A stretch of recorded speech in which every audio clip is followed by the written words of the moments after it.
Good afternoon and welcome. And thank you for coming despite the weather. Seems like we're planning this only on days when it really rains. But we are appreciative of you coming out. We know Angelinos don't like the rain, so thanks for being with us. It's my pleasure this afternoon to introduce Professor Josh Kuhn. First, I am Pedro Noguera. I'm the Dean of the Rossier School of Education. This is the third in our masterclass series, the second lecture in this particular series, which we've entitled Artificial Intelligence versus Authentic Intelligence. 2 weeks ago, we heard from Professor Stephen Aguilar, who is here, who talked about artificial intelligence and what we have to fear and what we don't. Today, we're going to hear from Professor Kuhn, who some of you may know is on the faculty here in the Annenberg School. He's also the Associate Provost for the Arts. I'm going to read his bio because I don't want to take anything away from his impressive accomplishments. He's an author and editor of many books and anthologies and the curator of numerous art, music, and public humanities projects. His research and practice focus on the arts, music, and politics of cultural connection, with an emphasis on archives, global migration, and Los Angeles. He has worked with the Getty Foundation, the SF MoMA and the Grammy Museum, the California African American Museum, the Vincent Price Museum of Art, and more. From 2013 to 19, he led a trilogy of projects based on the special collections of the Los Angeles Public Library that resulted in a celebrated series of books, exhibitions, and public programs. His writing has appeared in the New York Times, the LA Times, the New Yorker, and more.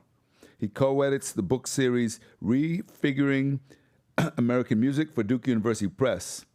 He serves on the editorial boards of Public Culture, the Journal of Popular Music Studies, and the Music Research Annual, and the boards of DubLab and the University of California Humanities Research Institute. He co-curates CALA, Crossfade Lab, and the Popular Music Project of the Norman Lear Center. And his bio doesn't even contain that he's a MacArthur Genius Award winner. Please join me in welcoming Professor Kuhn.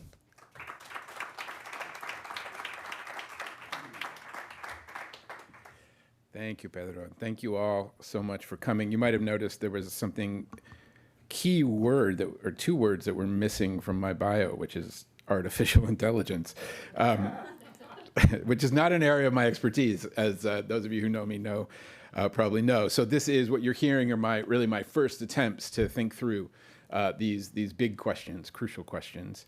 And I want to thank everybody who has made today possible for us all to be here, for envisioning this great series, and to my, since it's like authentic versus artificial, like what does that make us, Stephen? Like we're like in a death match or something, like some sort of, my foe, my collaborator. I loved your talk last week, and I really hope that this continues our dialogue. And I also want to give a special thanks to the artist Nancy Baker Cahill, who's been a key interlocutor with me, both in person and in my brain, over the past few weeks and months as I've been putting this together. And you'll be seeing some of Nancy's work in a bit. So, okay, I'm just gonna dive in. There's a lot. I put together a lot of material. We might not get to it all. And I might save some of it, depending on our time, for the second lecture. But my plan is for the second of my lectures to really focus on AI and music specifically. And so today's talk will focus on larger themes around creativity and the arts. So I wanted to start perhaps in an odd place, which is on some islands. Islands historically, as you might know, have been places of the imagination. Edge sites, threshold spaces beyond land's end, floating off the coast of the known, their isolation from a central landmass and their connection to that mass, their middle ground between liquid and solid, water and earth, their inherent in-betweenness and liminality have made them into laboratories for new ideas and future visions, and fertile ground for experimental thinking, for imagination, for fantasy, and for dread. So to address this threshold moment of ours, when the horizon of what is known and what is unknown is being pushed to new limits in the age of generative AI, when all of us are becoming aware that we are on a new, or maybe, as we'll see, not so new, but still new in some other ways, island, between human and artificial, between real and simulated, between authentic and virtual, where generative artificial intelligence via new software like Midjourney, DALL-E, Stable Diffusion, and Adobe Firefly are shaping human creativity everywhere, from the arts, which is where I will mostly be focusing, to cooking, to fashion, circuit design, and to medicine. I'm personally very excited to get my hands on the new AI-driven hearing aid, which allows you to, which automatically tunes into the voices you want to hear most. That's a whole other conversation, who those voices are. As a recent IBM report on AI and creativity put it, creativity may be the ultimate moonshot for artificial intelligence. Already, AI has helped write pop ballads, mimic the styles of great painters, and inform creative decisions in filmmaking. Experts wonder, however, how far AI can go or should go in the creative process. Experts do wonder. I'm one of them. Or to foreground a set of questions by the curator and artistic director of the Serpentine Galleries in London, Hans Ulrich Obrist: Is art changing the age of artificial intelligence? What are the emerging relationships between machines and the human spirit? If we don't know what consciousness is, how can we qualify intelligence? And does the future belong to non-human entities? So, keeping with the spirit of islands, let me take you to 4 different islands to start. 4 islands of creativity. The first is Ireland, 1914, James Joyce's short story, The Dead, where, if you know that story, we find Gabriel and his wife Greta attending a Christmas party hosted by his aunts. And toward the end of the party, as Gabriel gets ready to leave, he looks up the stairs and sees Greta, her back to him, transfixed. She's staring up to listen to the voice of one of the party guests as the guest sings the Irish air, The Lass of Aughrim. He watches her as she listens, and he strains to listen as well. If he were to paint the scene, he says, he'd call it distant music. We later learn that she was transfixed because the song was the same one that a former childhood love who died young had once sung to her. Gabriel, watching his wife, listened to a song being sung live that was the same song once sung live to her, a song that carried love and loss, life and death. Because this was 1914, just before recorded sound and its machines would replace the dominant experience of music as live performance and listening in place and proximity, the distant music is unmediated. Not only are there no machines of recorded music in that house or at the party, but their existence is still wholly novel. Music was live music, sung live by a human being, accompanied by another human being playing a piano or a violin that was listened to by other human beings live on the spot. No speakers, no amplification, and the listeners, no headphones, no AirPods. Only a few years later, the fears would spread with the advent of the phonograph and the recording studio. What would become of human music making? Would the listener be able to tell the difference between an opera singer singing live and a recording of opera singers? And what does that mean for a listener who can't tell the difference between live and Memorex? That's for all of you who are old enough to remember. We might call that first island the island of human creativity. The second island is a deserted island in Polynesia, 1941, in Adolfo Bioy Cáceres' novel, The Invention of Morel, in which a fugitive arrives in flight and finds that he's not alone. The island has become overrun by tourists, and he falls in love with one of them. The fugitive, though, eventually learns that the people he has been interacting with are not people at all, but projections of people, mechanical reproductions of the actual tourists that are on a projection loop. The music he hears each day is not live, but is also a loop of recordings from a photograph. And he learns that all of this is being created by the owner of the island, who's created a mechanically reproducible world. If we grant consciousness, he tells the fugitive, and all that distinguishes us from objects to the persons who surround us, we shall have no valid reason to deny it to the persons created by my machinery. Is it hard for you to accept such a mechanical and artificial system for the reproduction of life? The thing that is latent in a phonograph record, the thing that is revealed when I press a button and turn on the machine, shouldn't we call that life? The Invention of Morel was written only 6 years after Walter Benjamin, in his landmark essay, The Work of Art in the Age of Mechanical Reproduction, worried that the advent of mechanically reproduced images and sound would threaten the existence of what Gabriel and Greta were experiencing back in 1914 Ireland. The aura of originality, the aura of authenticity, the life before the copy of life. And just 7 years after The Invention of Morel was written, Norbert Wiener was questioning the relationship between the human and the machine, the so-called man-machine assemblage, the man-computer symbiosis, and began developing his theories of cybernetics, in which the founding principle of any organism was information and the messages that contained it. So if machines, early computational systems in this case, circulated information and messages, shouldn't we call them life? In 1950, Alan Turing wrote the paper Computing Machinery and Intelligence, which began with a question. I propose to consider the question, can machines think? Turing followed the question to create the famous Turing test, the test of a machine to see if it can behave with intelligence like that of a human being.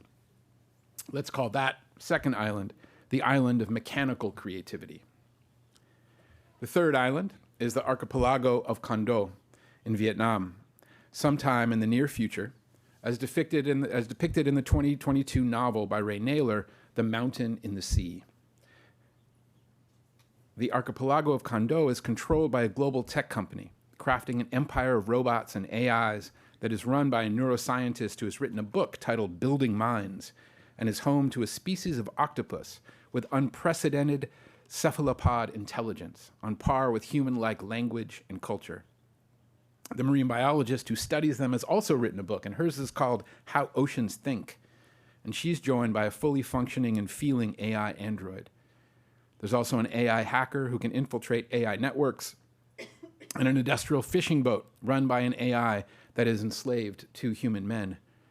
The novel posits a sort of battle of other intelligences, the AIs produced within the surveillance and domination of corporate tech power, and the naturally occurring intelligence of an octopus civilization. Let's call that island the island of other intelligences. And our fourth and last island is Miami Beach in 2022, the location of Stone Speaks, a narrative AI artwork based on conversations between the human artist Nancy Baker Cahill and the social humanoid robot Sophia.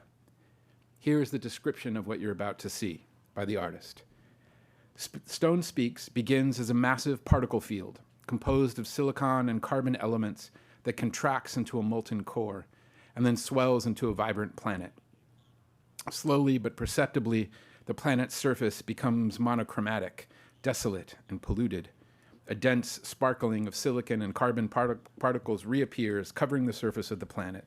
As they shrink and ebb away, a new, lush, and healthy surface coats the globe, leaving viewers with the poetics of human-machine collaboration. What might be possible if they worked interdependently toward mutual survival and a robust restoration of the world's natural ecosystems? Let's call this island the island of sustainable intelligences.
by starting with these 4 islands: human creativity, mechanical creativity, other intelligences, and sustainable intelligences.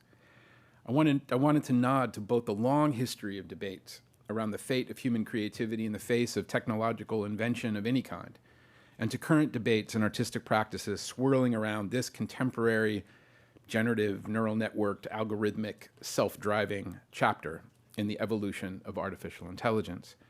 These are both massive histories that this first of my 2 talks will only brush the surface of. But my hope is that I explore some of the parameters to help guide our thinking and contextualize the binaries of excitement and doom that accompany our moment. Now, the doom you likely know well. For example, generative AI is the beginning of the end of all human creativity and the latest stage in the exploitation and devaluation of creative labor and artistic production. Now, I'm going to pick on my co-presenter. In Professor Aguilar's lecture a few weeks ago, he used AI-generated images from Midjourney and openly said, why? Because I can't draw and I can't afford to pay artists. Now, instead of trying to push, this is an easy target. Instead of trying to push his or others' creativity, imagine prompt. Instead of including an artist's work by paying for it or asking to borrow it, and in both cases providing artistic credit, the images generated were trained on billions of existing images from artists who remain anonymous, uncredited, and not paid. Now, obviously, Professor Aguilar is not alone and shouldn't be blamed or publicly harassed in the way I just have done so. Automated creativity saves time, it cuts costs, and it removes talent and skill obstacles to artistry.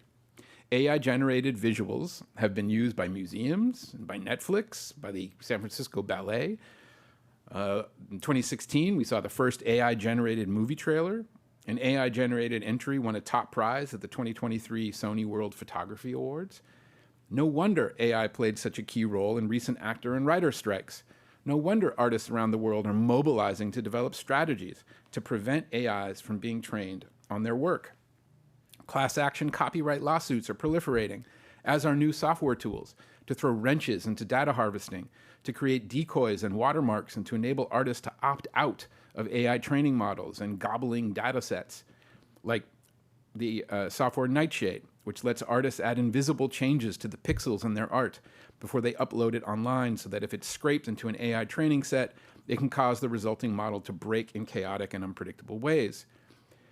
The visual artist Molly Crabapple, for example, has warned that generative AI will destroy creative industries as we know them, and has drafted an open letter signed by hundreds of artists, over 1,000 artists, that described AI art generators as, quote, the greatest art heist in history, perpetrated by respectable-seeming corporate entities backed by Silicon Valley venture capital. It's daylight robbery. Gen AI art, she says, is vampirical, feasting on past generations of artwork even as it sucks the lifeblood from living artists. Over time, this will impoverish our visual culture. Consumers will be trained to accept this art-looking art, but the ingenuity, the personal vision, the individual sensibility, the humanity will be missing. End quote. Other doom prophecies. AI-generated art will unleash an IP apocalypse, a copyright catastrophe. 2 quick examples. I'll do one example. The machine learning generated work of art titled Edmund de Bellamy was sold by Christie's for $350,000 to an anonymous bidder. The first auction portrait generated by artificial intelligence. And it earned more money than works by Andy Warhol and other well-known modern artists, contemporary artists, in the same auction. And this is a work of art that was built by neural networks trained on pre-existing artworks. Who gets the credit for it? Who gets the money? More doom. Last week's launch by OpenAI of Sora, which I'm sure some of you have been following, this kind of incredible instant text-to-video generator, could, as the New York Times pointed out in their piece on it, on the one hand, quote, speed the work of seasoned movie makers, while, quote, replacing less experienced digital artists entirely. The increasing quality of instant automated photography and videos also adds fears to our expanding culture of deepfakes and disinformation, which are, as we all know, especially worrisome in an unstable election climate. OpenAI claims that Sora, quote, evokes the idea of limitless creative potential. And yet they also acknowledge it has potential danger, real danger. So they are holding back the public release temporarily while they consult with a red team of academics and researchers to explore its misuses. I asked ChatGPT its version of AI doom. I'll just read the highlighted sections. Dependency and loss of skills, homogenization of creativity, ethical concerns and bias, loss of control and autonomy, privacy and security risks, erosion of human connection and empathy. Whew. I'm like, what's left? It's just all over. Okay, so that's doom. Let's back up a little. What is creativity anyway? So here are some definitions. The OED declares that creativity is a production of ideas and objects that are both novel or original and worthwhile or appropriate, that is, useful, attractive, meaningful, or correct. Most definitions of human creativity refer to things like skill and imagination to produce something new. Most standard definitions of creativity include producing something of novelty, something of surprise. And to do so typically requires time. Time for incubation, time for contemplation. Novelty, surprise, time. This is ChatGPT's version, which you see there. Fairly similar.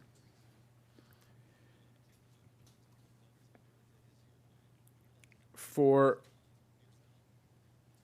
other artists, Marcel Duchamp, for example, creativity was the process from intention to realization via efforts, pains, satisfactions, refusals, and decisions. He said that what makes an act a creative act is intuition. The artist, he says, is like a medium who, quote, from the labyrinth beyond time and space, seeks his way out of a clearing. Creativity is not a given or mundane. It arises, as Rilke once said, in a most rare hour. Others have emphasized that the intuition of the creative act comes from invisible sources, from mystery, from dream power, to use Ralph Waldo Emerson's phrase, from the divine, from spirit, from abandonment to powers beyond our control. Whether it was Emerson or Garcia Lorca, creativity is non-quantifiable and non-scientific. Possessions, sparks, a real presence, to use George Steiner's term, of something beyond the human. The musician Nick Cave, who I'll return to in my second lecture, has called creativity an animating spirit that must be nourished. We possess memory and we possess influences, he says, but then we need spiritual ignition. You have to operate, Cave said in a recent interview, at least some of the time in the world of mystery, beneath that great and terrifying cloud of artistic unknowing. The creative impulse to me is a form of bafflement and often feels dissonant and unsettling. It chips away at your own cherished truths about things, pushes against your own sense of what is acceptable. It's the guiding force that leads you to where it wants to go. It's not the other way around. You're not leading it. The poet Jane Hirschfield has written that the word creative shares its etymology with the word creature and carries a similar sense of breathing aliveness, of an active, fine-grained, multicellular making, as she put it. What is creative is rooted, she writes, in growth and rising, in the bringing into existence of new and autonomous beings. Well, by that definition, AI as a threat to human creativity doesn't seem so imminent after all. For now, generative AI is not breathing aliveness, and because it is trained on pre-existing data sets, the art and ideas it produces are not novel. They're definitely surprising, mostly when they get things wrong and limbs go missing and heads disappear. Surprising. AI lacks most of these requirements. Generative AI is not capable of emotions, of personal experiences, of drawing on personal experiences, of drawing on cultural context. It has no consciousness. It's not capable of introspection, of spirituality, cannot access serendipity. Ada Lovelace, the 19th century computer science and programming pioneer who wrote that the human imagination is based on two key faculties, which she calls the combining faculty and the discovery faculty, or transformation faculty. In her words, to walk on the threshold of the unknown worlds, where the unseen and the invisible are made real. AI currently thrives on one of these two faculties. It thrives on pattern recognition and combination, but currently lacks the discovery and transformational faculty. Cognitive scientist and leading AI scholar Margaret Bowden has said, quote, "Creativity is a fundamental feature of human intelligence and a challenge for AI. AI techniques can be used to create new ideas in three ways: by producing novel combinations of familiar ideas, by exploring the potential of conceptual spaces, and by making transformations that enable the generation of previously impossible ideas." Which also means that AI, while potentially a threat, can also be a tool of human creativity, a means of expanding and growing the power and range of human creativity. Just ask ChatGPT. What can AI do for human creativity? It can help in generating art, in problem solving, in combining and remixing, in inspiration and assistance. I would push back on most of those in terms of the depth that ChatGPT, I mean, it's self-marketing, right? But does note responsibly that AI creativity currently lacks several key aspects of human creativity, which I've already mentioned. So before looking at how artists feel about working with AI, I wanted to share a brief round of discussions that I had with USC's own arts leaders about their thoughts on AI and creativity in their respective fields.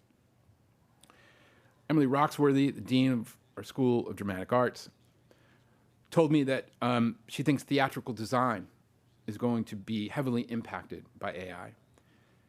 AI can generate infinite design options for human designers to use in the brainstorming phase of the creative process. The big fears in dramatic arts are around acting and writing, where AI can produce likenesses of existing actors, can actually replace actors in small parts. AI has been used already, of course, to write screenplays and scripts. She reminds us none of them are good. And all this has led her to double down, she says, on, quote, what only humans can do, and human-centered storytelling, which is our specialty in the dramatic arts. Playwrights, she says, have been the most sought-after showrunners in American television for several years now, because the theater cultivates human-centered, character-driven storytelling. That is what global audiences seem to crave in today's technologically mediated world. I asked Professor Amy Murphy in the School of Architecture about her thoughts and about what the architecture school is thinking about. And she polled key faculty members who are teaching several courses and workshops on AI and architectural design. You're seeing some of the student work here. Potential benefits that the faculty members have flagged is that it helps with design optimization, because AI algorithms can analyze multiple design options quickly. It can help with predictive analysis, can forecast future needs in building design. It can help with automation in drafting and modeling. It can automate repetitive tasks in architectural drafting and 3D modeling. It can make concept design images from existing images. The threats, of course, are real, all of the ones I've already flagged.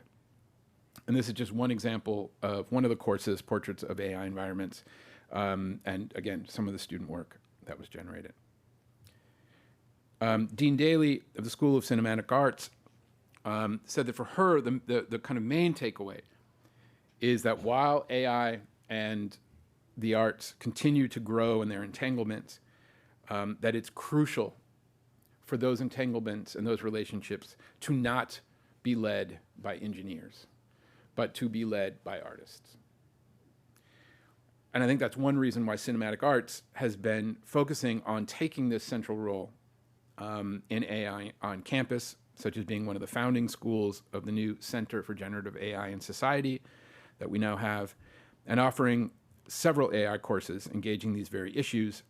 Cinematic arts professor Holly Willis, who's one of the co-directors of that center, who has long been at the forefront of studying technology's impact on cinema and media innovations,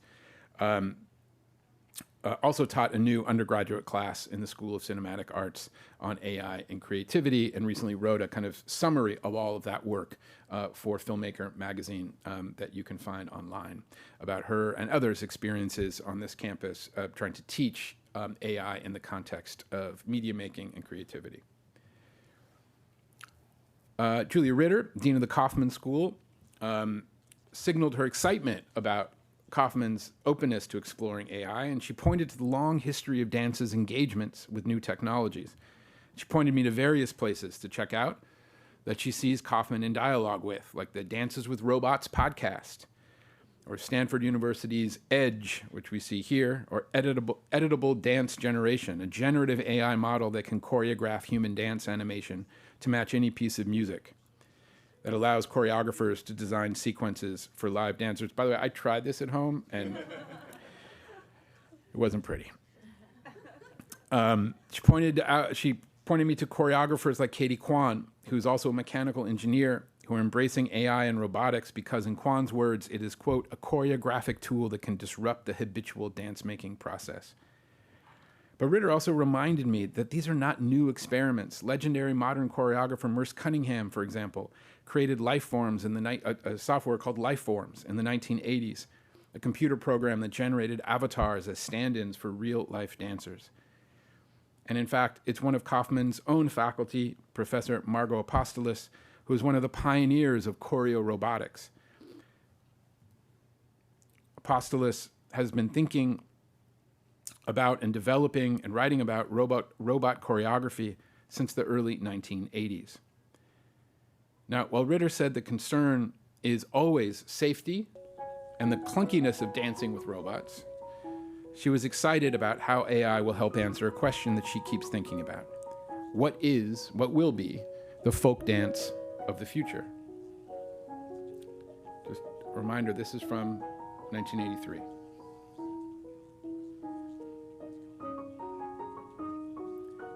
And when I spoke to Dean Haven Lynn Kirk of the Rossier School, she basically did the same trick that I've been using, which is she wrote me and said, I just asked AI. And so this is what her AI, she personalized it, her AI, what it said about its impact on artists, many of the themes we've already heard: creative assistance, automation of repetitive tasks, AI-enhanced tools, changing business models, etc. But she ended by saying to me that she believes artists may need to adapt to these changes and find ways to integrate AI into their practice in a manner that aligns with their artistic vision and values, which, of course, is what artists have been doing for decades and decades in the face of each new technological rupture, whether the phonograph or the photograph, the motion picture camera or the television or magnetic tape or Avid video editing or Pro Tools audio editing or Photoshop or the sampler or motion capture, et cetera, et cetera. For example, in the realm of visual arts, well, I'm not going to have time to dig deep into this long catalog of artists who've been working with digital technologies and digital media, but current AI artist collaborations really do build on a tradition of 1960s experiments that date at least as far back to the 1963 exhibition Computer-Generated Pictures, and the digital experiments of artists like Nam June Paik and the EAT organization, Experiments in Arts and Technology, an organization of artists and engineers linked to Bell Laboratories, the artist Lillian Schwartz, who you see there, bottom right, who's a resident artist at Bell Labs and a member of EAT and a pioneer of computer-generated art, the Center for Art and Communication in Buenos Aires, and many more. Much of that work concerned itself with themes that, according to digital art scholar and curator Christian Paul, continue to be of interest to artists working with AI.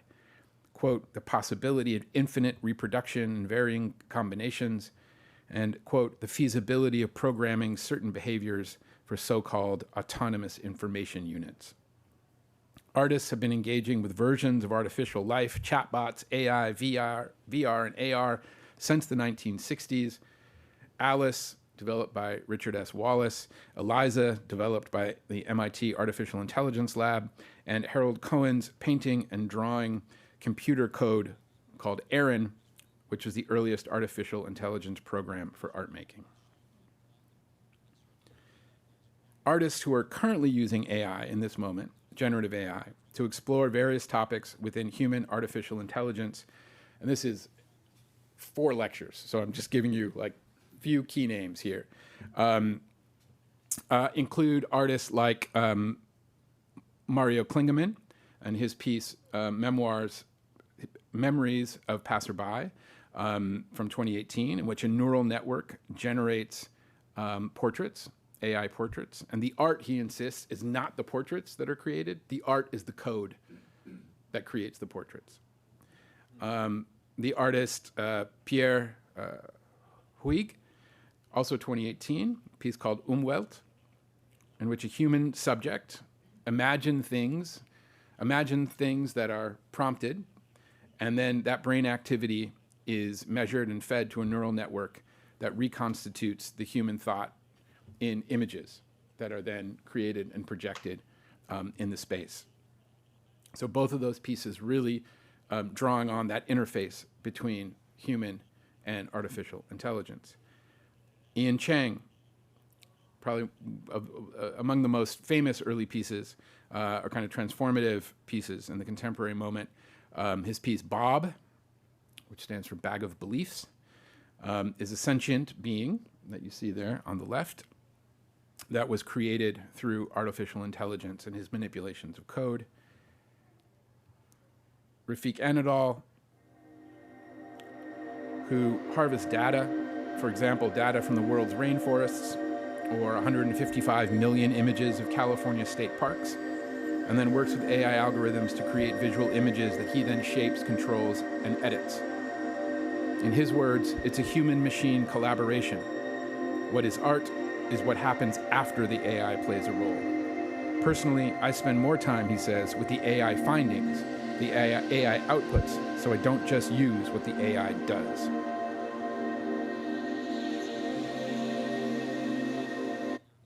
And then there's an artist like Mine Atairu, who uses her art to call out biases in AI. She works with Volume 4 of Midjourney because of its biased outcomes that are symptomatic, she says, of real-world hair discrimination against melanin-rich folks who opt for, quote-unquote, unnatural hair colors. This is from her blonde braid studies, where no matter how many prompts that she entered to generate images of black women with blonde braids, the AI automatically would do lightning on the twins, for example, that she entered. She says that the resulting images underscore significant gaps in training data, which inevitably precipitates a flattened representation of black identity. No matter how hyper-realistic, there will always, she says, be a glitch. Saiguo Sheng, the Chinese artist who has developed his own AI of himself as an artist, this is Psy AI, is diving headfirst into what AI can mean for him as an artist, going so far as to say, I look forward to one day when Psy AI will surpass my cognitive dimension, becoming like a mentor from another planet. Today, what's important is not to ask what AI can help humans achieve, but rather to contemplate what human beings are with the existence of AI. What should humans do? And finally, back to Nancy Baker Cahill, one of our 4 islands. These are all questions and topics that also animate much of Baker Cahill's work, like her most recent piece called Cento, that was installed on the 8th floor terrace of the Whitney Museum in New York. It's a monumental augmented reality creature, as she calls it, For Cahill, most machine learning models are rooted in bias, surveillance, extraction of data, manipulation of data, and shoring up corporate profits. But she insists in a recent essay that, quote, machine learning tools could be trained to co-build more equitable, unexpected, ecologically resilient futures.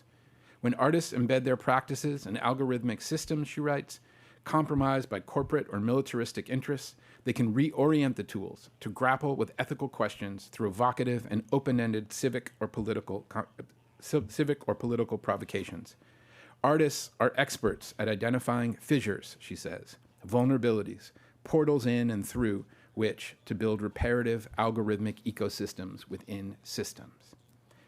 With her work, she is not only trying to use AI as a transformative social tool to imagine and then enact more sustainable futures, but to also use AI to decenter human intelligence as the only intelligence worth talking about. Building off the writing of James Bridle, Melvin Sheldrake, and Rosie Braidotti, among many others, her work pushes us to see AI as an opportunity, not exclusively for expanded human creativity, but of the expansion of the very borders and boundaries of all forms of creativity. If human consciousness is still a mystery, and if creativity is also a mystery, then why not see AI as a chance to broaden the possibility of what intelligence and creativity actually are? Why not see it as a chance to dial back on Anthropocene exceptionalism and think more wildly and, yes, more creatively about the endless possibilities of existence and consciousness? Yes, Gabriel and Greta, 1914, on the staircase with their distant music, but also the cinematic love interest of the fugitive who falls in love and wants to marry an image. The trees that we now know communicate, the forests that we now know think, the octopus that can talk and learn and feel, and all the sound and music that is made beyond the range of human hearing. Just because we can't hear it or see it doesn't mean it doesn't exist. Maybe AI is the beginning of a rupture in human exceptionalism, the start of a more liberatory age where other intelligences, the intelligence multitude, takes over. While there are, as you have seen, a wide range of approaches and opinions about AI and creativity, there are some common takeaways that I'll end with that artists and creatives tend to agree on. One, AI is an artistic aid. If strategically and consciously used, AI can help us play our instruments differently, develop our craft in unexpected ways, suggest possibilities we might never have thought of.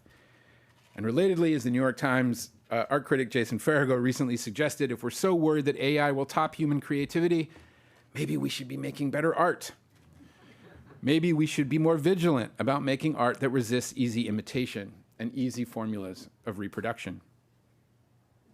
Two, think like a Luddite.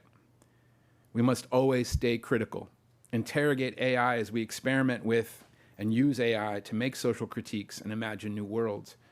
That goes for audiences and viewers as well.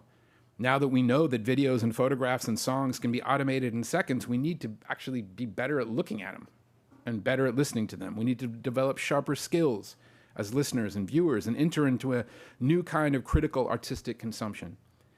Numerous journalists and artists and thinkers have compared this moment, indeed, to the 19th century English textile workers that we know of as Luddites. And all are careful to say we've misunderstood what a Luddite is. Luddites were not against technology for the sake of being against technology. Luddites protested technology's impact on worker conditions and worker profits. They were opposed to technology that exploited human makers. So as we explore generative AI, we must always be ready to critique it, question it, and intervene. We need to treat generative AI, to borrow a formulation developed by science fiction writer Ursula K. Le Guin, not as another piece of techno-heroic innovation that will save or destroy us, but as a carrier bag technology, like a sack or a bag that we use to hold and transport ideas. Holding things, she wrote, in a particular powerful relation to one another and to us. All of these ideas and thinking, oh, I wanted to share this. I love this, because this is also, you can't use any generative AI until you prove you're human, which is great. I love that. Somebody knows a lot more. So I'll end just quickly because all these conversations have reminded me of a friendship I had with a late, great jazz cellist named Fred Katz. And I got to know Fred very well late in his life and learned a lot from him. And when it was time for him to go, his family and Fred kindly invited me to his hospice room to be with him in his final days. And his eyes were closed, his breathing was belabored, and he had a little radio on. And he was playing a little stereo, and it was playing one of Fred's recordings. So it was not Fred live, it was industrialized, mechanically reproduced Fred. And he was listening to it with his eyes closed. And when the cello part started, I noticed his fingers started moving. And he kept playing the original lines. And he opened his eyes and he looked at me and he said, "We should have gone deeper." And that stuck with me forever. That here was somebody who had devoted his life to making music and recording music, to his art and his craft, and on his deathbed wanted and insisted that we go deeper.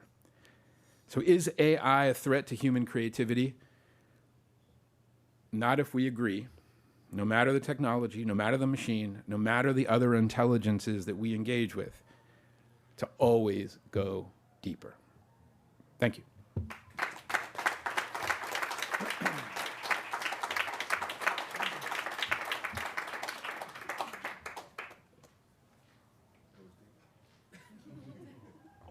There was a lot there, I know. Happy to chat, talk, answer questions, elaborate, sing a little opera. No, go ahead.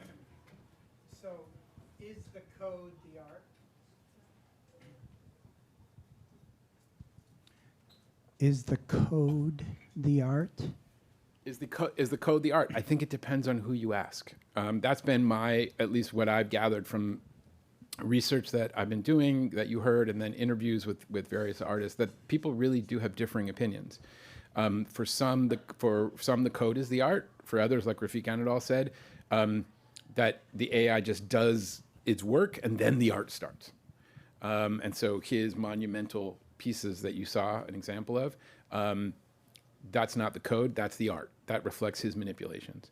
But I do think there are artists who are very interested in the code itself and the code as art. I don't think we need to choose one necessarily at this stage, one over the other. Better. You get to go. Okay. Hi, my question has to do with the actual coding for AI. Since it's always backwards thinking, it's historical, how can it become predictive in the future? I mean, it's always going to be, it's going to attempt to be perfect, but it can never be perfect. And one of the components that it doesn't seem to be able to include is emotion. How does that combine? How does that work? Well, if I understand your question, I think that it's maybe gets back to this concept that I mentioned a moment ago, or that came up a moment ago, which is this idea of the glitch and of the surprise, right? Of the aspects of generative AI, the aspects of machine learning that might verge or allude to being correct or perfect or right. But buried within them, there are these little gaps, little openings, disappearing limbs, hallucinations, all the terms that have been used, that I think artists in particular have been seizing upon those moments of treating AI as a tool, as a carrier bag that they can work with and transform and intervene within. I'm not an expert on predictive coding. I would defer to those who, perhaps folks in the room, who might be able to answer that question, particularly from a computational standpoint. But from an artistic or creative standpoint, I think it's the weirdnesses and flaws of generative AI that for some become the places for starting to ask really the most urgent and biggest questions.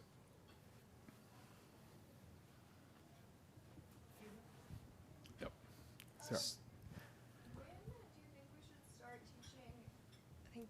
When do you think we should start teaching AI as a tool to children for generating art? I might pass that one to Stephen. But when should AI be taught? I'll be frank, it's something I just asked my 12-year-old daughter's teacher about when are they using it? And she said that in her classroom, they haven't yet fully kind of instrumentalized, like ChatGPT in particular, but she knows that students are already using it. And, you know, in general, I'm also not an education expert. But I think if USC's own coursework is a guide, right, where we are increasingly putting AI into the classroom, treating it like a tool that needs to be understood. I think, you know, high school level for sure. I mean, these are tools that are going to be used, right? They're going to be used very, very young. And so it's kind of like, well, are you just going to let folks use them and not actually use them in a conscious pedagogical way, or actually teach with them? And that's something that, frankly, as a teacher myself, I struggle with. But I don't struggle with it in ways that are different from whether or not my students have their laptops open in a classroom. It's a similar conversation. Is when is the right moment to introduce technology, not as some taboo thing in the corner, but something that is yours to manipulate and learn with and learn from. So I don't have a good answer on the exact year, but I do think certainly, you know, within the junior high and high school, it makes very good sense. Okay, so I had a question, like, AI is only as good as its data that we feed it in, but if maybe like artists and writers start to use AI to generate things more, the future training data that's going to be available to it is all going to be AI generated stuff too, right? So isn't it just going to keep getting worse, and like a feedback loop? Yeah, of, you know, I think that's what many believe. Glitches can like go into Yes, feedback this loops? would be a good example of what Cory Doctorow, as much larger framing, but what Cory Doctorow, I think, brilliantly describes about our current moment. He calls our current moment the Enshitocene, that we are in the midst of deep and drastic enshittification of everything. And this is, hey, the Financial Times ran that in a headline 2 weeks ago, so I'm allowed to say it. So I think that is a concern, right? But I just want to point out something you said that was very interesting about that we feed. Sometimes we feed, right? And actually sometimes artists are feeding their own art into data sets on purpose to see what happens to it. But of course, we have to remember, it's not about the agency of everyday users who are choosing to feed, right? It's that data and images and ideas are just harvested, right? And are harvested without consent. And so this question of consent, this question of a kind of what we opt in or what we opt out of, these are sites of resistance right now, sites of regulation. But I want to stress, as perhaps we all know, this is all very living stuff where people are debating this right now. There are no certainties that I've seen, that at least that convince me are certainties that we can create these kind of certain fixed answers to these questions right now. Just a quick clarification from a computer scientist in the room. So, right, we're dealing with, as you said, one type of AI right now, right? The AI that we're talking about, this generative AI, is built upon machine learning, but there are other research areas within this that are completely adjacent, that are also kind of marching ahead, that also fall under the term of artificial intelligence, that aren't necessarily doing these things, right? So even within this, there's so much murkiness on what we're thinking about that code and you know, reinforcement learning versus deep learning versus these neural nets, right? And all of these. There's a lot of intricacies within each of those terms and what we're thinking about the code that goes with it. So, right, we have to be even careful in how we're approaching that. Is like 100%. These successes right now of ChatGPT are all this one form that we're really looking at. Could you share a little, if you don't mind, about in those other areas what you've been observing in terms of creativity? Has that come up in things you've been looking at? So, I'm doing a doctoral program right now, so I have not looked at a lot. But what I will say Your is... qualifying exams await you. We can rehearse it right now. What I'm just even in terms of a project I worked on years ago, which was looking at how could you exaggerate motion in a way that really helps people understand the motion that's going on, right? And so you're manipulating numbers and data in ways, but then looking at the outputs, right? And so can we understand something different, right? It was photographs that first showed like when a horse trots, like all of their legs are up off the ground, right? But it was like technology that allowed us to really freeze the thing to show that motion. And so even within all of this, it's all these layers of, how do you tease things apart and imagine the what ifs and scenarios that you could go down in these different paths, right? And computers are very good at crunching numbers really, really fast to turn out all these different scenarios. And so if we can start, right, as compute time gets cheaper and it's easier to do things, right, it's just looking at these multitude of possibilities, and then you can kind of pinpoint different things. So even if it's starting from scratch, right, we throw enough time, what are we going to get as these permutations kind of go forward versus mining and making predictions, which is that other kind of path of things. And thank you. And one of the things that I do think is exciting and is important right now is that because of all the intricacies that you just shared, there are just an increasing number of collaborations between artists and computer scientists, between artists and neuroscientists, artists and engineers. Really building off, again, the kind of Bell Labs model, that there's more and more collaboration. And that to me, as someone who is kind of in and out of these worlds, is really, really interesting. And something that from the kind of vice provost perch around the arts here on campus is, I think this is the crucial direction, right? Is to have computer scientists in dialogue, making work with artists, questioning the work of artists, artists questioning the work of computer scientists. Those conversations, we are uniquely positioned to treat them and grow them here. So I think it's fantastic. Thank you. That's it. I'm wrapping up. Okay. Pedro already left. He's just like, I'm out. No, I'm kidding. He told me he had to go. Okay, this is me saying thank you to all of you all. Thank you for being here. There are snacks. Next lecture, Stephen's next lecture is? March 5th. So it's an ongoing dialogue. And so the next one will be Stephen coming back to talk more on March 5th. Great. Thank you all for coming.